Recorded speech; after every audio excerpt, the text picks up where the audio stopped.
प्रभु यीशु मसीह के नाम में आपको अनुग्रह, शांति और आशीष मिले। एक पुराने समय का मशहूर जोकर था। मतलब मजाक के लिए नहीं कह रहा हूं मैं जोकर, लेकिन उसका पेशा था जोकर। जैसे सर्कस में क्लाउन होते हैं, विदूषक होते हैं, तो ये भी एक विदूषक था, लेकिन ये स्टेज पर परफॉर्म करता था। और इस जोकर का नाम था, इस विदूषक का नाम था जोसेफ ग्रिमाल्डी।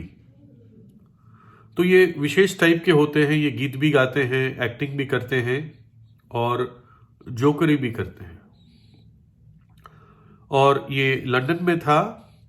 और समय जब इसका जब ये मशहूर हुआ, ये करीब 1800 के आसपास, 1800 ईस्वी। इसका जन्म 1778 में हुआ और ये 1837 में इसका देहांत हुआ। तो ये जोसेफ ग्रिमाल्डी इसका नाम था। इसका परिवार ही, जो इसके और बाप दादा वगैरह रिश्तेदार, ये सब मनोरंजन की फील्ड से आते थे। जैसे कई बार होता है कि अगर बाप एक्टर होता है तो बेटा भी एक्टिंग की लाइन में चला जाता है ना। ये देखते हैं हम हर जगह। तो ग्रिमाल्डी की जो फैमिली थी वो डांसर्स थे और मनोरंजन, स्टेज पे मनोरंजन कराने वाले लोग थे, पेशा था उनका। और ऐसा नहीं था कि कोई बुरी बात थी जो वो करते थे। नॉर्मल जैसे स्टेज पे कलाकार परफॉर्म करते हैं अलग अलग चीजों के लिए, वैसे वो लोग भी करते थे। और ग्रिमाल्डी 4 साल की उम्र पर इसने डांस किया, जब ये 4 साल का था, एक मशहूर थिएटर में। और तब से उसका एक तौर से करियर शुरू हुआ। ग्रिमाल्डी के बारे में थोड़ा सा बताने से पहले इसके पिताजी के बारे में अगर हम जाने, इसके पिताजी का नाम था गिसेप्पे, है ना। बेटे का नाम ग्रिमाल्डी था और पिताजी का नाम गिसेप्पे था।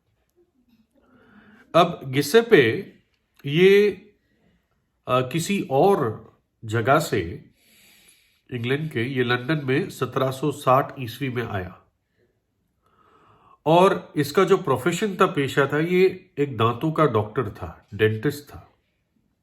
लेकिन ताज्जुब की बात है कि वो डांसर भी था और वो खुद भी एक स्टेज पे परफॉर्म करने वाला विदूषक था, जोकर था।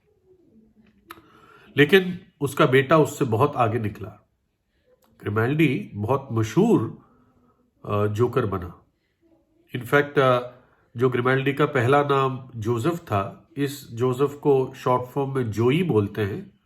तो कई बार किसी जोकर को जोई बोल देते हैं। इतना फेमस रहा, उसने कुछ अलग अलग तरीके निकाले, जो चेहरे पे सफेद पोतना और ये सब करना, ये सब इसी ग्रिमाल्डी ने शुरू किया, जो आज बहुत सारे क्लाउन्स और जोकर्स फॉलो करते हैं।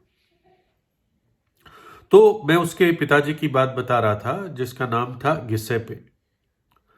अब गिसेप्पे जो था, ये थोड़ा सा अजीब व्यक्ति था। हर महीने के 14वें दिन से वह बहुत डरता था। जब भी महीना शुरू होता, हफ्ता चला जाता, 10वें दिन के बाद जैसे 14वां दिन आ रहा है तो उसको घबराहट होने लगती। और इस दिन से पहले उसको बहुत डर की, जैसे मानो फिट्स होती थी, दौरे पड़ते थे डर के। और जैसे 14वां दिन निकल जाता था तो वो एक अपने आप को नया व्यक्ति महसूस करता था। कहता था, मुझे अब एक और महीने की शांति मिल गई। और ये मालूम नहीं है क्यों इसको 14वां दिन से डर था। लेकिन एक तो वो, उसका जन्म भी 14वें दिन को हुआ था, जिस भी महीने में हुआ था। उसका नामकरण भी शायद अगले या जो भी महीने हुआ, वो भी 14वें दिन हुआ। अजीब बात थी कि उसकी शादी का दिन उसने 14वां दिन खुद चुना। और सबसे अजीब बात यह थी, जो चीज वो चुन नहीं सकता था, वो मरा भी किसी महीने के 14वें दिन को। और गिसेपे का जो उदास रहने वाला स्वभाव था, जबकि डेंटिस्ट था, जबकि जोकर था, जबकि औरों को मनोरंजन देता था, लेकिन फिर भी वो अकेले स्थानों में चले जाता था और कब्रिस्तान में भी जाके कई घंटे बिताता था। वो कब्रिस्तान में लेट जाता और कोई सूखी जगह ढूंढकर वहां पर बस अपनी सोच में और मनन में रहता। फिर वो अलग अलग कब्र के ऊपर जो पत्थर होते हैं उनके पास जाता, उस पर क्या लिखा है उसको पढ़ता और उसमें जिसकी भी हड्डियां या मिट्टी दफनाई गई है उसके बारे में सोचता कि कैसा व्यक्ति होगा, कैसे मरा होगा, इसके आखिरी क्षण कैसे होंगे। इस तरह से कल्पनाएं करता रहता था। और विशेषकर उसको देखा गया था कि एक और मिलर करके ऐसा ही कॉमेडियन था जिसकी कब्र के पास वो सोचता रहता है ना। और वो व्यक्ति मरा था 1730 ईस्वी में। शायद सोचता होगा कि ये कॉमेडियन था, ये मर गया, एक दिन मेरा भी नंबर आएगा। तो ये गिसेपे बाप के बारे में था। फिर से अब हम बेटे के बारे में देखते हैं कि जो ग्रिमेल्डी था वो बहुत मशहूर हुआ और उसके समान, मतलब उन दिनों को देखते हुए उसकी टक्कर का कोई भी कॉमेडियन परफॉर्मर अब तक नहीं हुआ। मतलब उस हालात को देखते हुए जिसमें वो कॉमेडी करता था और जो नई नई चीजें उसने इन्वेंट की कॉमेडी में, जोकर के पेशे में, वो उसकी टक्कर का आज तक कोई हुआ नहीं। वो बहुत एथलेटिक था, शरीर में मजबूत था, पतला था, उछल कूद कर सकता था, कलाबाजी भी कर सकता था और इसलिए वो बहुत काम करने की क्षमता रखता था। कभी कभी 2 शो शाम को होते थे अलग अलग थिएटर में, तो वो एक शो खत्म करके दौड़ के जाता था। किसी वाहन, तब तेज वाहन की बात हम कर नहीं सकते, लेकिन वो दौड़ के जाता था और दूसरा शो करता था। और फिर उसको पूरे यूरोप में, इंग्लैंड में तो था ही, यूरोप में भी उसको काफी मान्यता मिली। लेकिन ये सब उसके शरीर पर भारी पड़ने लगा और उसका शरीर धीरे धीरे कमजोर होता गया। 1823 में उसने रिटायर कर लिया क्योंकि उसकी सेहत जरा भी सपोर्ट नहीं कर रही थी। उसकी सांस भारी हो गई और उसकी हड्डियों के जोड़ भी डैमेज हो गए। और बताता है उसके जो आखिरी कुछ वर्ष थे वो बहुत उदासी और अकेलेपन में रहा और डिप्रेशन में आ गया और गरीब हो गया और शराबी भी हो गया। और उसकी पत्नी और उसका बेटा भी एक्टर बना, वो उससे पहले मर गए और ग्रिमेल्डी 58 साल की उम्र पर मर गया। तो ग्रिमेल्डी की एक घटना बताते हैं कि एक बार ग्रिमेल्डी अपने, जब ये आखिरी समयों में था, डिप्रेशन में था, उदासी में रहता था, ये किसी डॉक्टर के पास गया ताकि अपने डिप्रेशन के लिए उसको कोई दवाई मिले, कोई हल मिले। तो डॉक्टर ने उसको जांचा, उसके सारे जो भी पैरामीटर्स देख सकता था देखे, लेकिन डॉक्टर को कुछ पता नहीं चला कि मेडिकली कोई प्रॉब्लम है। तो डॉक्टर ने सोचा कि शायद इसको थोड़ी सी खुशी की आवश्यकता है। तो डॉक्टर ने कहा ऐसा कर, तू जाकर ग्रिमेल्डी के एक शो को देख ले, तू हंसेगा और खुश हो जाएगा। और तब ग्रिमेल्डी बोला, डॉक्टर मैं ही ग्रिमेल्डी हूं, है ना। तो ये एक दुनिया को हंसाने वाले व्यक्ति की कहानी है। और इस पूरी घटना से मेरे सामने 2 लेसन्स आते हैं, 2 सबक आते हैं।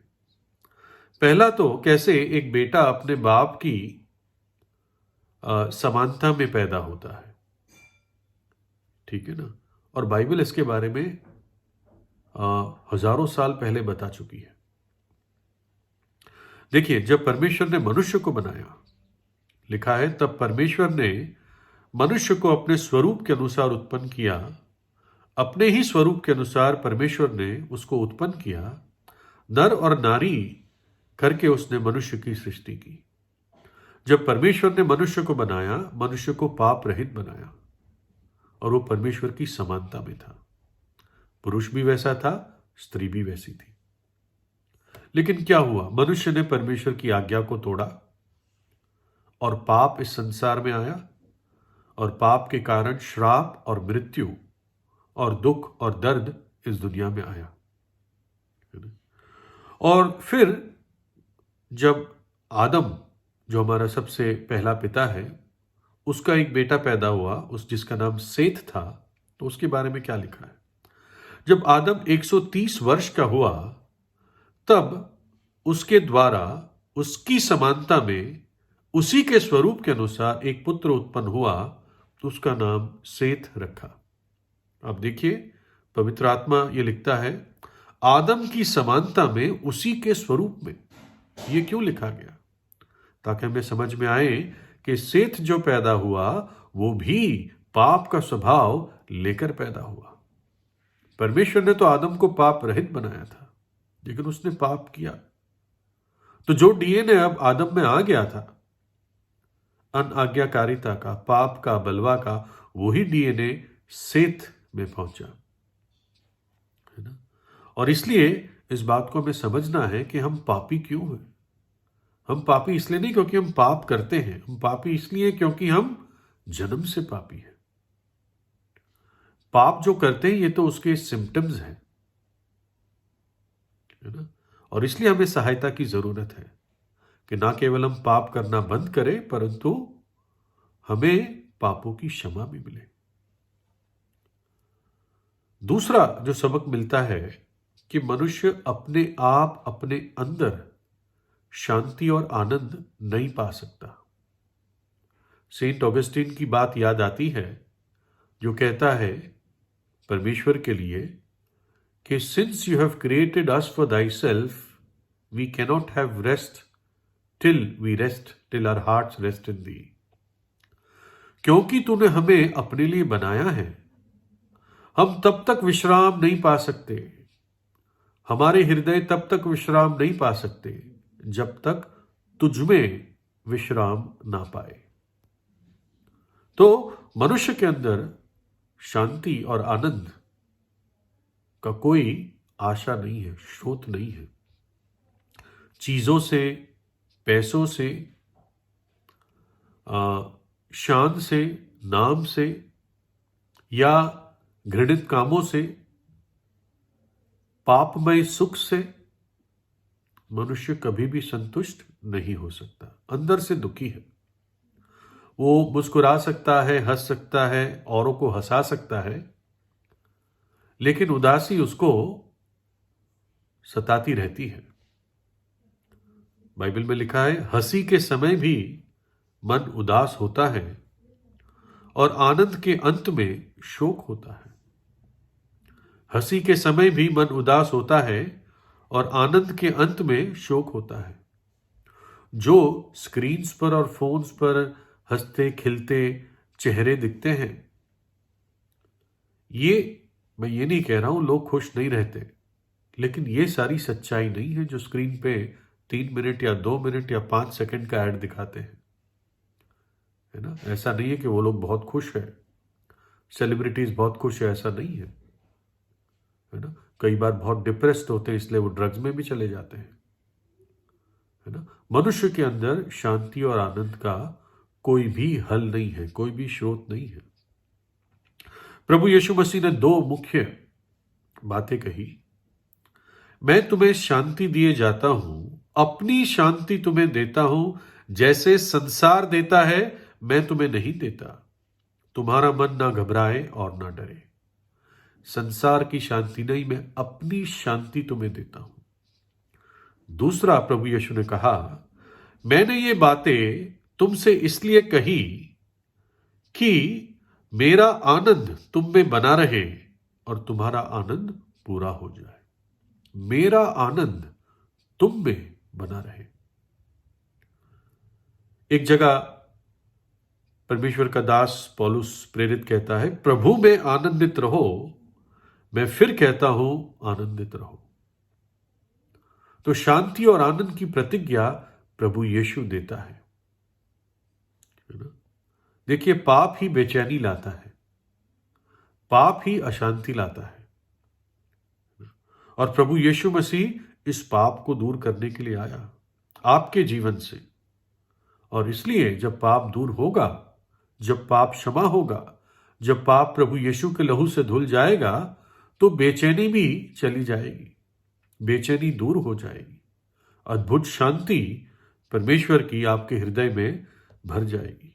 कलवरी के क्रूस पर उसने आपके पापों को उठा लिया, उसकी सजा को सह लिया, अपना पवित्र लहू बहा दिया ताकि आपके पाप धुल सके, ताकि आप जीवन पाओ, बहुतायत का जीवन पाओ और अनंत काल के भयानक नरक के दंड से बच जाओ। वो तीसरे दिन जी उठा और आज जीवित है आपको बचाने के लिए, आपको अपनी शांति और आनंद देने के लिए। इसलिए उसने मार्ग हमारे लिए सीधा और साधारण और आसान बना दिया, क्योंकि पाप का स्वभाव मेरी गलती से नहीं आया, ये पूर्वजों से आया। इसलिए वो कहता है, अब तू पश्चाताप कर और विश्वास कर, मेरे प्रेम को ग्रहण कर, मेरे प्रेम पर, बलिदान पर विश्वास कर। प्रभु यीशु को आप अपने हृदय में बुलाइए, प्रार्थना कीजिए। प्रभु यीशु आपको आशीष दे।